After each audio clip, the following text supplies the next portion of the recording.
Halo teman-teman, apa kabar hari ini? Ya, semoga sehat-sehat dan baik-baik semuanya ya.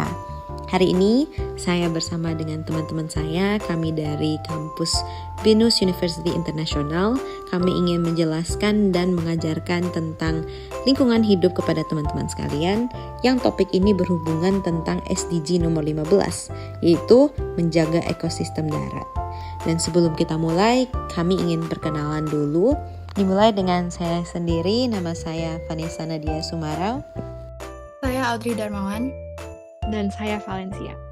Ya, dan kita bertiga akan menjelaskan tentang topik kita hari ini, yaitu ramaikan dunia maya, hijaukan dunia nyata. Sebelum kita lanjut ke materinya, kita ingin main ice breaking game sebentar, namanya tebak emoji.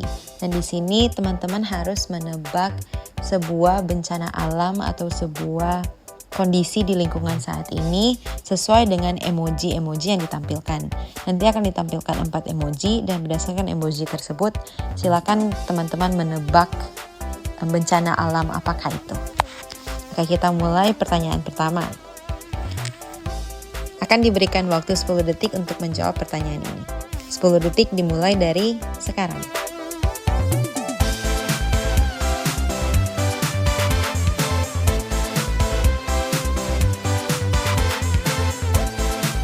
Dan jawabannya adalah pemanasan global. Selamat untuk teman-teman yang mendapatkan jawaban yang benar.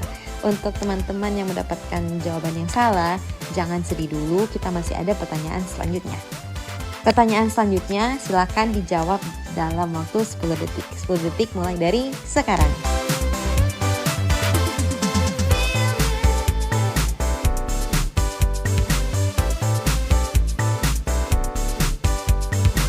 Ya, dan jawaban yang benar adalah pencemaran udara. Selamat untuk teman-teman yang menjawab pertanyaannya dengan benar. Dan apabila ada yang salah, jangan khawatir, kita akan menjelaskan lebih lanjut mengenai pencemaran udara di materi kita. Mari kita simak bersama-sama. Baiklah, selanjutnya kita akan membahas mengenai polusi udara. Jadi, apa itu polusi udara? Polusi udara adalah keberadaan zat-zat berbahaya di udara seperti gas, partikel, dan molekul biologis yang dapat membahayakan kesehatan manusia, hewan, dan juga lingkungan sekitar kita. Seperti contohnya, kalau kita berjalan di luar, kita merasa sesak nafas atau nafasnya berat. Nah, ini semua dikarenakan oleh polusi udara. Nah, jadi apa nih penyebab dari polusi udara? Di sini kita udah menuliskan 4 penyebabnya. Jadi yang pertama itu emisi kendaraan bermotor seperti motor dan mobil, kemudian aktivitas industri seperti pabrik-pabrik karena mereka menghasilkan banyak sekali asap yang dapat berkontribusi dalam menyebarkan polusi udara.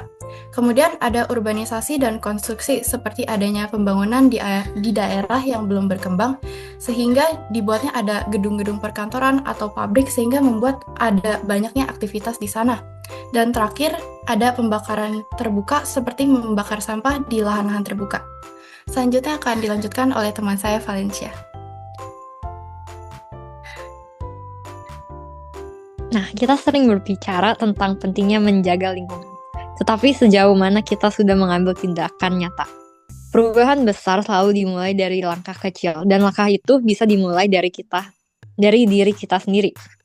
Mulai dengan menggunakan transportasi umum untuk mengurangi emisi karbon, menghemat air saat mencuci atau mandi, dan menghindari pembakaran terbuka yang mencemari udara. Hal-hal sederhana ini mungkin terlihat kecil, tetapi jika dilakukan bersama-sama, dampaknya akan sangat besar bagi lingkungan. Selain itu, kita juga bisa memanfaatkan sosial media sebagai alat untuk kampanye kesadaran lingkungan. Dengan menyebarkan informasi, berbagi edukasi, atau menunjukkan contoh nyata melalui platform digital, kita dapat menjangkau lebih banyak orang dan menginspirasi mereka untuk ikut berkontribusi. Dan inilah yang akan kita bahas lebih lanjut di slide berikutnya. Yaitu bagaimana sosial media dapat menjadi kekuatan besar dalam membangun gerakan peduli lingkungan. Next.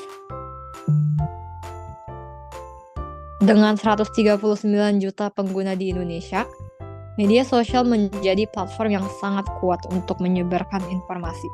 Misalnya, konten edukasi tentang pengelolaan lingkungan yang baik dapat menjangkau berbagai kalangan masyarakat, dari anak muda hingga orang dewasa, hanya melalui feeds mereka.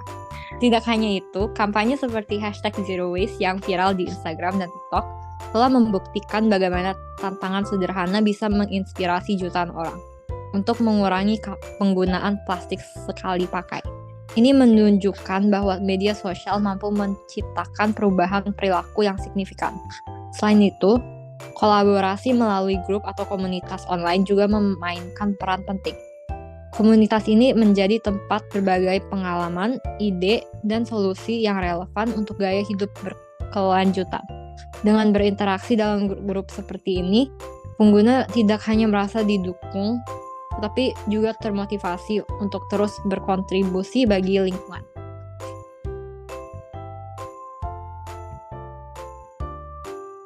Ini adalah salah satu contoh dari konten media sosial yang sangat viral mengenai isu pencemaran air. Dan di sini bisa kita lihat kalau video ini mendapatkan engagement yang banyak, terdapat 48.000 like sama 800-an lebih komentar. Dari sini bisa kita lihat melalui konten-konten seperti ini, kita bisa menjangkau banyak audiens untuk mengetahui tentang bagaimana kondisi bumi kita saat ini. Dan dengan begini banyak orang yang bisa tergerak untuk mengikuti aksi-aksi seperti Go Green untuk bisa menyelamatkan bumi kita bersama. Oleh karena itu, di sini kita mengajak teman-teman sekalian untuk berpartisipasi, boleh itu melalui kampanye atau boleh untuk mengupload konten-konten media sosial yang berupa konten-konten menarik tentang lingkungan, di mana kita bisa mungkin memakai hashtag post untuk bumi atau sebarkan dan hijaukan dunia. Ini seperti kampanye kecil karena di sini bumi butuh suara kita. Dan dengan konten-konten menarik itu dapat memberikan dampak yang baik untuk bumi kita. Semoga dengan gerakan-gerakan kecil dari kita sendiri itu dapat memberikan dampak yang besar untuk lingkungan di sekitar kita. Sekianlah materi kita hari ini, semoga dapat memberikan pengetahuan yang menarik atau dapat menggerakkan teman-teman sekalian untuk dapat berpartisipasi dalam menyelamatkan bumi kita. Itulah pembelajaran kita hari ini. Sekian dan terima kasih. Thank you for watching, guys.